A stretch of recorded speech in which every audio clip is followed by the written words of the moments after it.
अस्सलाम वालेकुम guys, how are you all. I hope आप सब फिट फाट होंगे। मैं हूं शबीर और आप देख रहे हैं मेरा YouTube channel white ball with Shabir Hussain. तो कल आपने मैच देखा होगा आप सब ने, जैसे हमने देखा। तो अब आप देख लें।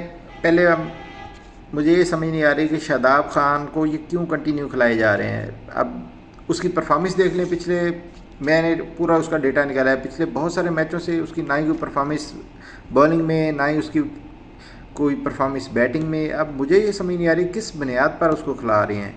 अब बाबर आजम देखो, वो पाकिस्तान का सुपरस्टार है, वो हमारा best ever batsman we produce.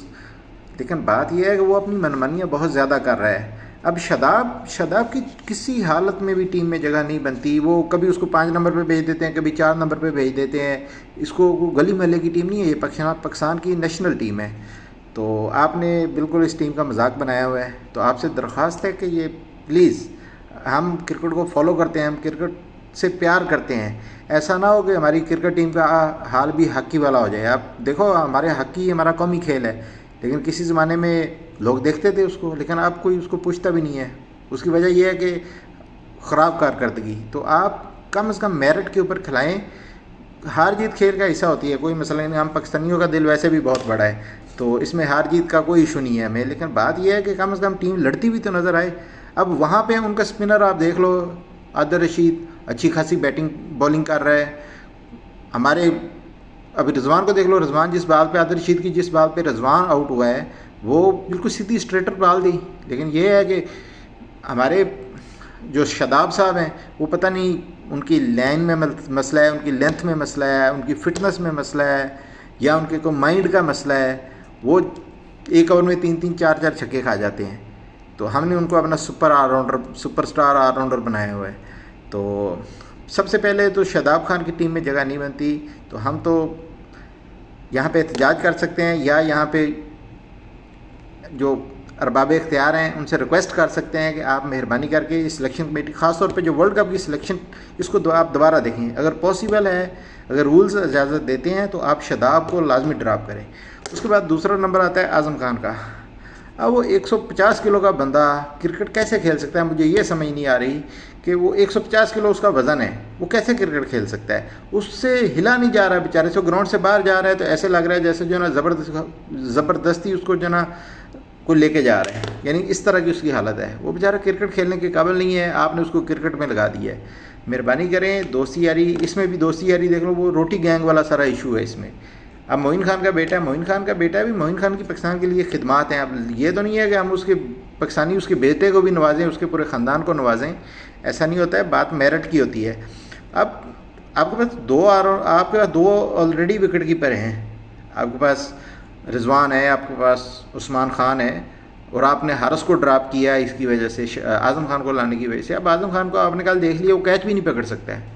कल उसने की 2 ईजी कैच, आसान कैच उसने ड्रॉप किए हैं। उसके अलावा फिर लेग स्टैम्प से बाहर जो आमिर की गेंद पे उसने बाई का एक चौका भी खाया है। उसके अलावा भी बहुत ज़्यादा उसका, फिर जब बैटिंग के लिए आया, आप उसका कॉन्फिडेंस देखें, उसका कॉन्फिडेंस ही नहीं है कि वो बॉल को किस मेरिट पे खेल ही नहीं रहा।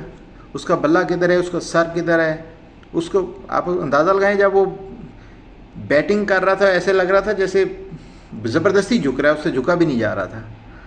तो बराए मेहरबानी इसको देखा जाए, और हम तो आपसे रिक्वेस्ट करते हैं कि ये इसको भी, इसकी फ़िटनेस को देखा जाए। जब तक इसका वेट कम नहीं होता, जब तक ये फ़िटनेस के तमाम टेस्ट पास नहीं करता है, इसको टीम में ना लिया जाए। उससे बेहतर आपके पास विकेट कीपर हैं, आप हारिस को चांस दें। तो उसके अलावा बॉलिंग की बात करते हैं। जहाँ तक बॉलिंग की बात है, तो नसीम शाह जब से ये वापस आया है इंजरी रिकवर करने के बाद, उसके बाद से इसकी फ़िटनेस भी आपके सामने ही है, परफॉर्मेंस है नहीं, फ़िटनेस भी बस ऐसे ही है, गुजारे लायक है। आर्चर को देखो आप, आर्चर कितने अरसे के बाद, 4 साल, अगर मैं भूल नहीं रहा हूँ तो करेक्ट मी प्लीज़, 4 साल के बाद वो आया है। तो 4 साल के बाद भी उसने बेहतरीन बॉलिंग की है दोनों मैचों में, जो भी 2 मैच हुए हैं। तो आपका नसीम शाह, उसकी कोई समझ नहीं आ रही। उसके अलावा आमर है, वो भी ऑन एंड ऑफ है। शाहीन है, उसको हमने सुपरस्टार बनाया हुआ है, उसकी परफॉर्मेंस आपके सामने ही है। वो वाइट पे पंजे खा रहा है, वाइट बॉल फेंक के, कभी जो है ना लेग स्टैम्प से बाहर जा रही है तो 5 रन हो रहे हैं, कभी ऑफ स्टैम्प से बाहर जा रही है तो 5 रन हो रहे हैं। तो और दूसरा अबरार, मुझे ये समझ नहीं आती अबरार के साथ पता नहीं बाबर आजम का कोई ज़ाती इशू है कि इब्रार को पहले वर्ल्ड कप की टीम में सिलेक्शन कमेटी इसको डालना चाहती थी। अभी जो 50 ओवर का वर्ल्ड कप इंडिया में हुआ है उसमें सिलेक्शन कमेटी इसको डालना चाह रही थी इब्रार को, बाबर ने ज़ोर लगा के इसको टीम में नहीं आने दिया। अब अगर सिलेक्शन कमेटी ने ज़बरदस्ती उसको डाल ही दिया, ये खिला नहीं रहे उसको, मुझे तो ये समझ नहीं आ रही कि शदाब में से क्या निकाल रहे हैं। आपके पास एक जेन्युइन स्पिनर है, एक आपको पता है मिस्ट्री स्पिनर है वो, तो उसको खेला हुआ नहीं है लोगों ने, उसको आप डालें टीम के अंदर, उसको आपने रखा क्यों है? अगर उसको रखा है तो उससे काम ले, वो बहुत अच्छा स्पिनर है और अग्रेसिव किस्म का यानी फील्डर भी है। तो अगर वो टीम में आएगा तो टीम में एक नई एनर्जी आएगी। आप देखें कि बॉडी लैंग्वेज ही नहीं है। देख लें आप, कल सबके सर झुके हुए थे, कंधे नीचे हुए थे, इस तरह तो क्रिकेट नहीं खेली जाती। तो बाकी इसके अलावा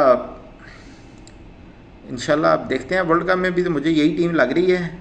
अब हमें इससे उम्मीद तो कोई नहीं है, लेकिन यह है कि पाकिस्तानी हम इनके लिए दुआ करते हैं और हम इंशाल्लाह उम्मीद रखते हैं, यकीन रखना चाहिए कि हमारी टीम बेहतर परफॉर्म करेगी और हम दुआ करेंगे इंशाल्लाह अपनी टीम के लिए।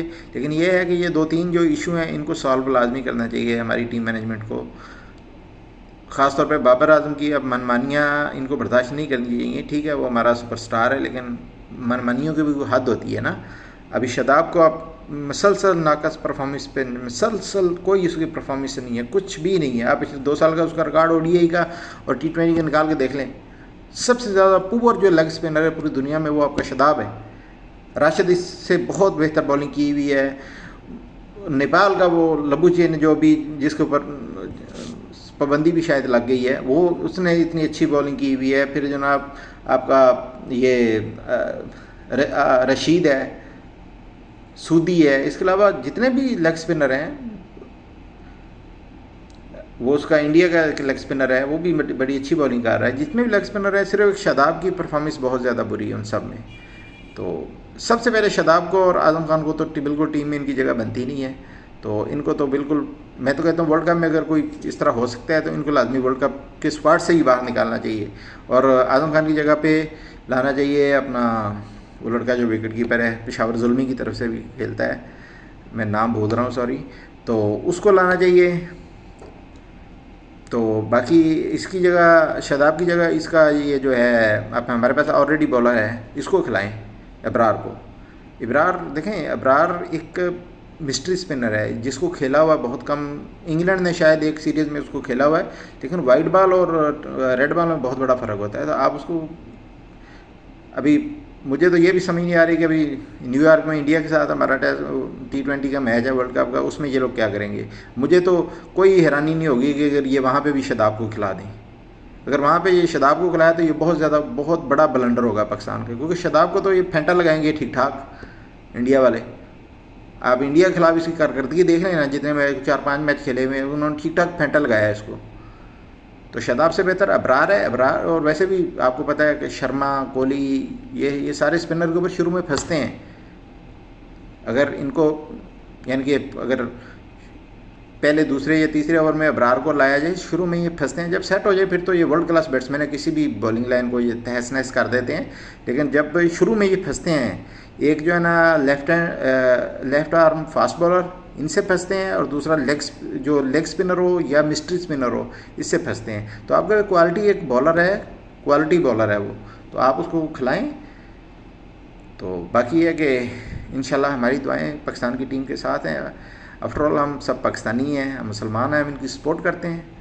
तो बस आज के लिए इतना ही, इंशाल्लाह मिलते हैं किसी नेक्स्ट प्रोग्राम में। दुआओं में याद रखिएगा। अल्लाह हाफिज़, टेक केयर।